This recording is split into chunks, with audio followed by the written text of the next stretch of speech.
general, somatic, efferent,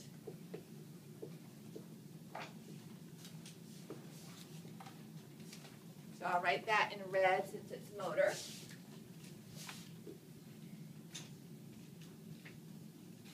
Or muscles that move the eyeball. And I'm not going to write them down here because they're on your lecture notes, but I will write the other two with those other two nerves. So here is an eyeball, and I'll show you those four muscles, all right? Rectus meaning straight. So we have superior rectus, inferior rectus running underneath the eyeball, medial rectus running along the midside, and lateral rectus running along the outside. So four rectus muscles. Then we have a muscle that comes through this pulley right here. Remember what our word for pulley? Trochlea. All right, this comes at an angle, so it's called an oblique muscle. We have two oblique muscles that come at an angle, one on the top and one at the bottom. So superior oblique and inferior oblique. So those are the 6 muscles that our 3 nerves cause to contract. Now, ocular motor does 4 of those. In addition, it does this muscle right here. Is it going to an eyeball? No, it's going to an eyelid. All right? So this is the levator palpebri superioris. Levator means to lift. Palpebra is eyelid. Superioris means upper. So it opens the eye by lifting up the upper eyelid. All right? So that one I will write down because it's unique. So do we not need to know the lateral rectus then? I'm going to get to that. Oh. That's a different nerve. So levator.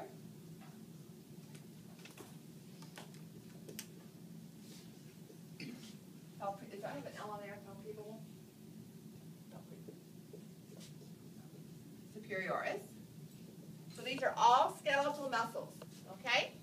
And that's general, somatic, efferent. Ocular motor also innervates 2 smooth muscle sets. Those are inside the eye. So I'm going to diagram, I'll write it up here, and then I'm going to diagram them for you.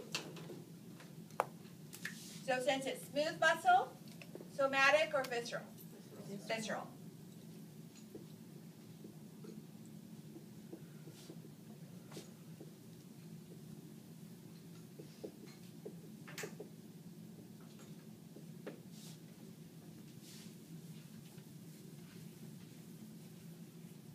So before I write their names down, I want to illustrate them. Again, I'm illustrating the function, the name, the internal structures of the eye that I'm going to draw is for our next unit. I know it's hard to, okay, she said we have to know this, now we don't, and what do we have to know, all right? So I will reiterate again when I'm finished explaining function what you need to remember about it. But I think it's easier to remember this by understanding how it gets to that point. So here is a side view of the eye. This is what we see through, you know, as the cornea. And we're able to focus light as it comes through the lens. Okay? Now, attached to the lens are fibers. And those fibers are allowed to relax or are pulled taut by smooth muscle.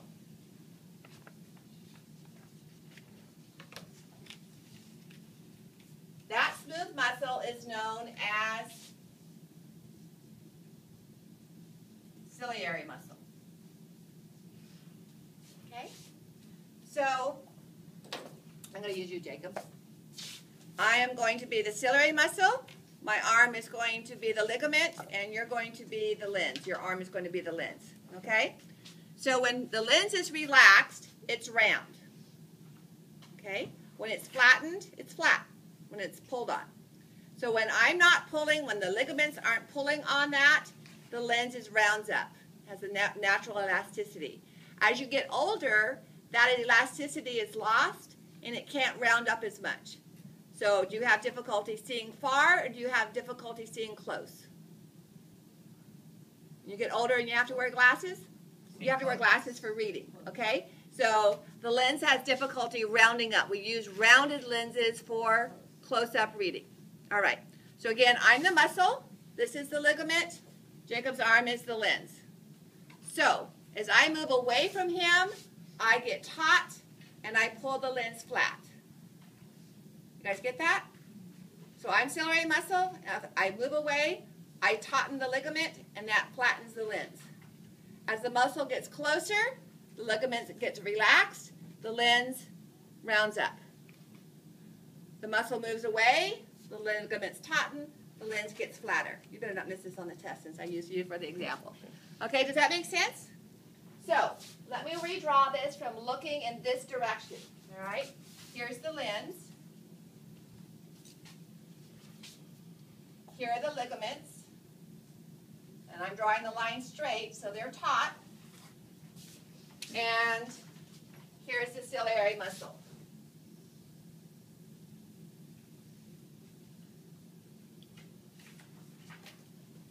Is the ciliary muscle relaxed here, or is it contracted?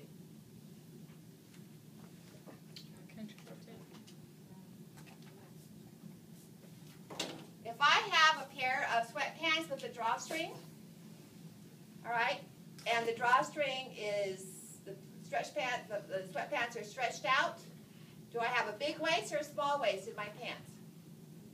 Not me, the pants. A big waist. What do I have to do to make the waist smaller so it doesn't fall off my hips? I have to pull it tight. So what happens to this diameter when the muscle is relaxed? The diameter gets bigger, the pants fall off, all right? When I contract the muscle, the diameter gets smaller. Does that make sense? It's a constrictor muscle, okay? So when the muscle contracts, it does this. When the muscle relaxes, it does this. Contraction, relaxes. Now, when it relaxes and that diameter gets bigger, what's going to happen to the tightness of the ligaments? Are they going to get loose or tighter? Tighter, okay? So now when the ciliary muscle contracts and it gets closer, my ligaments can relax. That was me moving closer to Jacob. The ligaments relax. And what happens to the lens? It rounds up. Okay? So here is a flat lens. When I'm looking at something far away, it doesn't have to bend as much to get to the focal point. Okay? When I'm looking at something close up,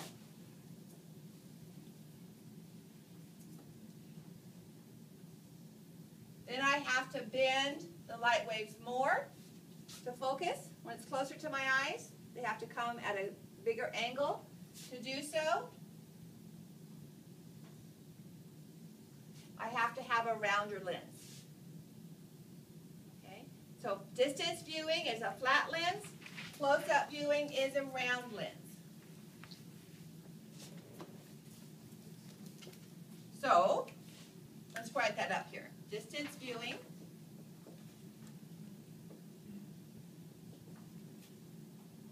and close-up vision.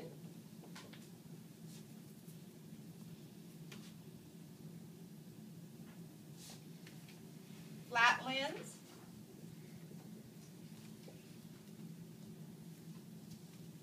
Round lens.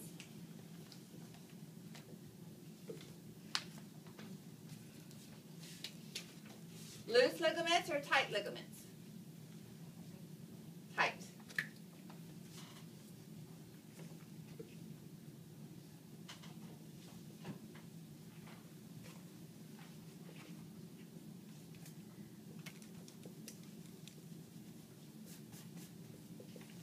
All right, ciliary muscle relaxed or contracted? Relaxed.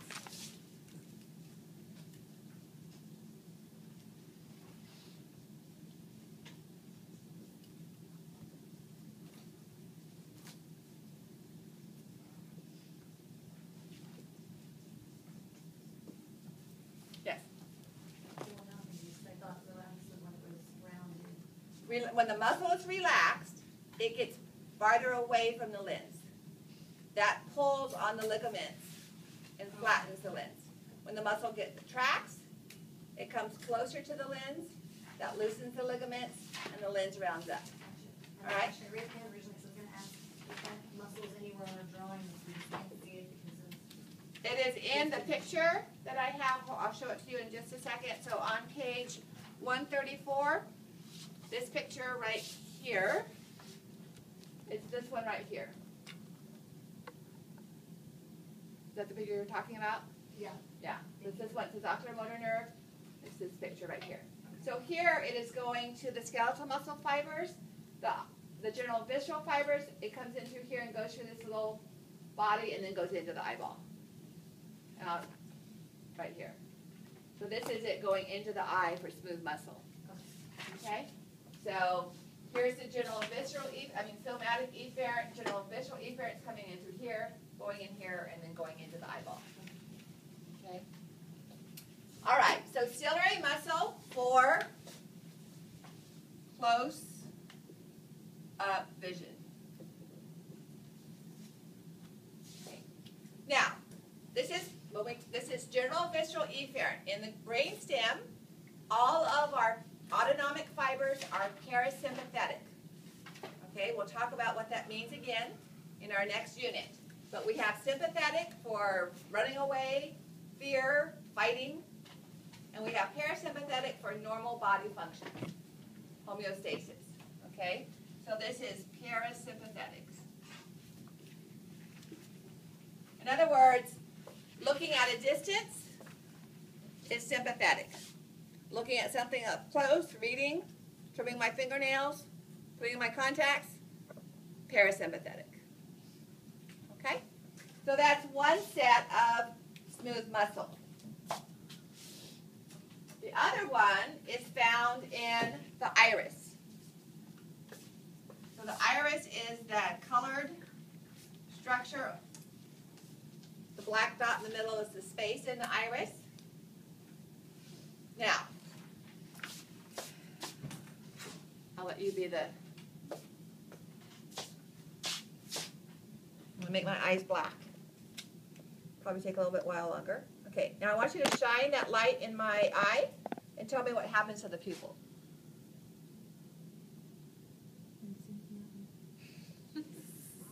It should get smaller. Now I'm blind in that eye. So another thing that I tried to show this morning that didn't work is when I read. So if I look far away and then I look down and read, the pupil should get smaller as well. Okay? But why would the pupil want to get smaller when I'm reading? Based on what we were talking about with the microscope. So I don't want all those stray rays from the other words and letters around coming into my retina and creating a blurred picture. Okay? I want just the parallel light rays of the word I'm looking at to be focused on my image. So, can I erase this part right here? You guys have that? All right. So now the other set of smooth muscle forms the iris. And the iris has two different muscles. All right, to flatten or round up the lens, we just activated or inactivated the ciliary muscle. For the iris, we have the constrictor muscle, which does what its name says, constricts the pupil.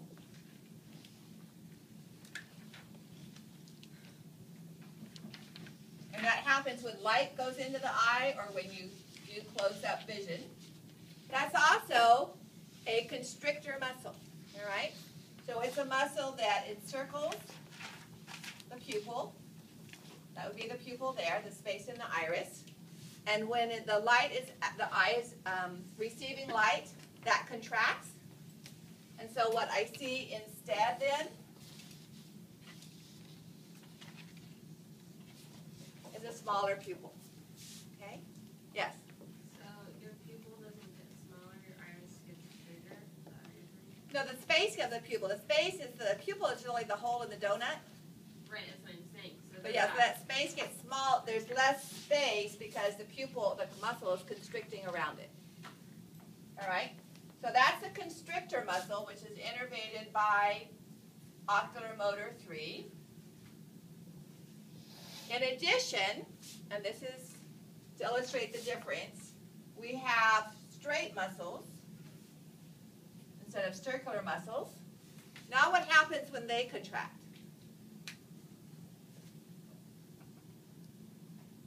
They get shorter.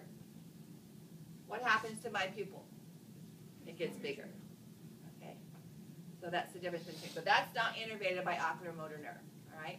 So constriction of the pupil, constrictor muscle, and the ciliary muscle for close-up vision.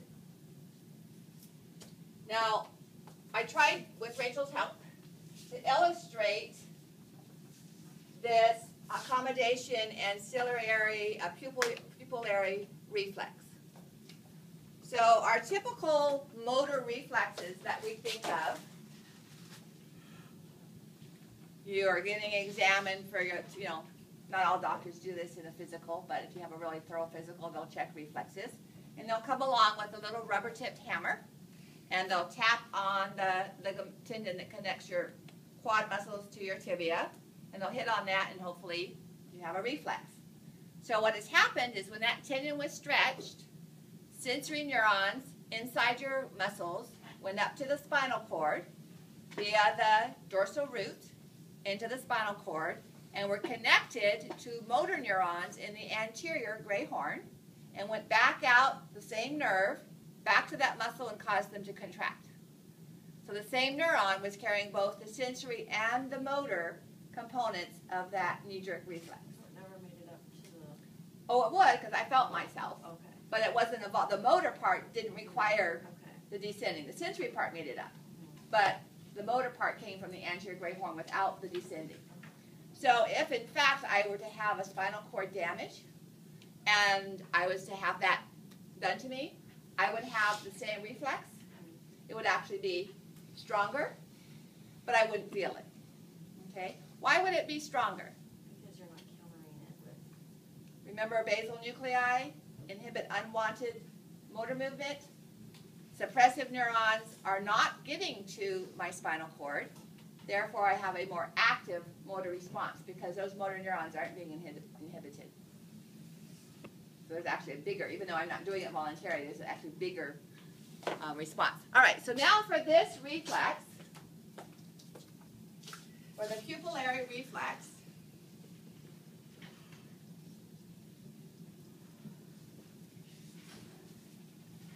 the reflex activity is shining a light in somebody's eye or reading a book.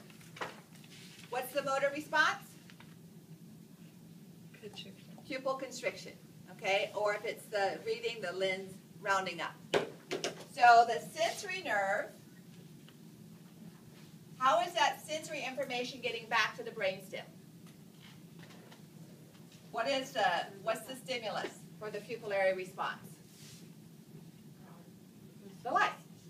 So shining the light in my eye, that's the sensory stimulus. So that electrical current in responding to that stimulus is going to be carried by what nerve? What nerve is activated via light? We talked about it already. What cranial nerve is activated, is responsive to the sensory stimuli of light? Optic. Exactly. So shining light into my eye is going to activate the optic nerve. My motor response is pupil constriction. So the motor response is going to be ocular motor.